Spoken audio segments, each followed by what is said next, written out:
Jesús también les dijo: Les aseguro que algunos de los que están aquí no morirán hasta que vean llegar el reino de Dios con poder. 6 días después, Jesús llevó a Pedro, a Santiago y a Juan hasta un cerro alto para estar solos. Frente a ellos, Jesús se transformó. Su ropa se puso tan blanca y brillante como jamás aquí en la tierra podría blanquearse. Luego, los 3 discípulos vieron aparecer al profeta Elías y a Moisés conversando con Jesús. Entonces Pedro le dijo a Jesús: Maestro, qué bueno que estemos aquí. Vamos a hacer 3 enramadas, una para ti, otra para Moisés y otra más para Elías. Los discípulos estaban muy asustados y Pedro se puso a hablar sin pensar en lo que decía. De pronto bajó una nube y se detuvo sobre ellos. Desde la nube se oyó una voz que decía: Este es mi hijo, yo lo amo mucho, ustedes deben obedecerlo. Enseguida miraron a su alrededor y ya no había nadie con ellos, solo estaba Jesús. Mientras bajaban del cerro, Jesús les ordenó que no le contaran a nadie lo que habían visto hasta que él, el Hijo del Hombre, volviera a vivir. Pedro, Santiago y Juan guardaron el secreto, pero se preguntaban qué significaba aquello de volver a vivir. Entonces le preguntaron: ¿Por qué dicen los maestros de la ley que el profeta Elías va a venir antes que el Mesías? Jesús le respondió: Eso es verdad. Elías viene primero a preparar todas las cosas. Aunque también es cierto que la Biblia dice que el Hijo del Hombre debe sufrir mucho y ser despreciado. Pero yo les aseguro que Elías ya vino, y muchos lo trataron muy mal. Así se anunciaba ya en la Biblia. Cuando llegaron a donde estaban los otros discípulos, vieron que había mucha gente a su alrededor y que los maestros de la ley estaban discutiendo con ellos. Al ver a Jesús, la gente se puso muy contenta, pues no esperaba verlo. Todos corrieron a saludarlo. Jesús les preguntó: ¿Qué es lo que discuten entre ustedes? Uno de los que estaban allí le dijo: Maestro, te traje a mi hijo, pues tiene un espíritu malo que no lo deja hablar. Cuando el espíritu entra en él, mi hijo se cae al suelo y empieza a echar espuma por la boca. Sus dientes empiezan a rechinar y se pone tieso. Les pedí a tus discípulos que expulsaran de mi hijo a ese espíritu malo, pero no han podido. Jesús les dijo: ¿Por qué no han aprendido a confiar en Dios? ¿Acaso no pueden hacer nada sin mí? ¿Cuándo van a aprender? Tráiganme aquí al muchacho. Enseguida se lo llevaron. Cuando el espíritu malo vio a Jesús, empezó a sacudir al muchacho con gran fuerza. El joven cayó al suelo y empezó a echar espuma por la boca. Jesús le preguntó al padre: ¿Desde cuándo le pasa esto? El padre respondió: Desde que era pequeño. Desde entonces, el espíritu malo siempre ha querido matarlo, lanzándolo al fuego o al agua. Por favor, haz algo para ayudarnos. Ten compasión de nosotros. Jesús le preguntó: ¿Puedes confiar en Dios? Para el que confía en Él todo es posible. Enseguida el padre gritó: Sí, confío en Dios. Ayúdame a confiar más en Él.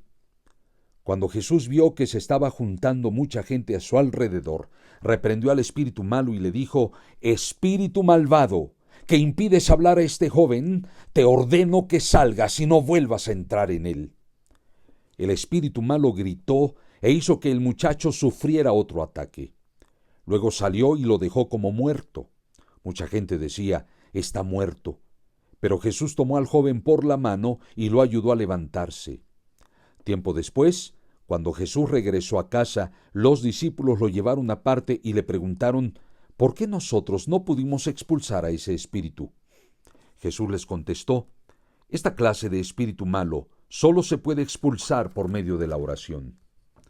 Jesús y sus discípulos se fueron de ese lugar y viajaron por la región de Galilea. En su camino, Jesús no quiso que la gente supiera que él pasaba por allí, pues quería dedicarse a enseñar a sus discípulos.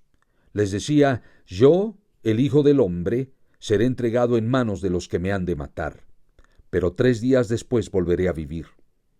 Los discípulos no entendían lo que Jesús les quería decir, pero tenían miedo de preguntarle. Jesús y sus discípulos llegaron al pueblo de Cafarnaún. Cuando ya estaban en la casa, él les preguntó: ¿de qué estaban hablando cuando venían por el camino? Los discípulos no contestaron nada, porque habían estado discutiendo cuál de ellos era el más importante. Entonces Jesús se sentó, llamó a los 12 discípulos y les dijo: Si alguno de ustedes quiere ser el más importante, deberá ocupar el último lugar y ser el servidor de todos los demás. Luego llamó a un niño y lo puso frente a ellos.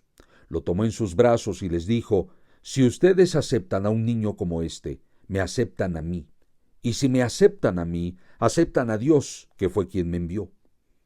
Juan, uno de los 12 discípulos, le dijo a Jesús: Maestro, vimos a alguien que usaba tu nombre para sacar demonios de las personas. Pero nosotros le dijimos que no lo hiciera porque él no es de nuestro grupo. Pero Jesús dijo: No se lo prohíban, porque nadie podría maldecirme después de haber hecho un milagro usando mi nombre. Quien no está contra nosotros realmente está a nuestro favor. Les aseguro que Dios no se olvidará de premiar a quien les dé un vaso de agua solo porque ustedes son míos.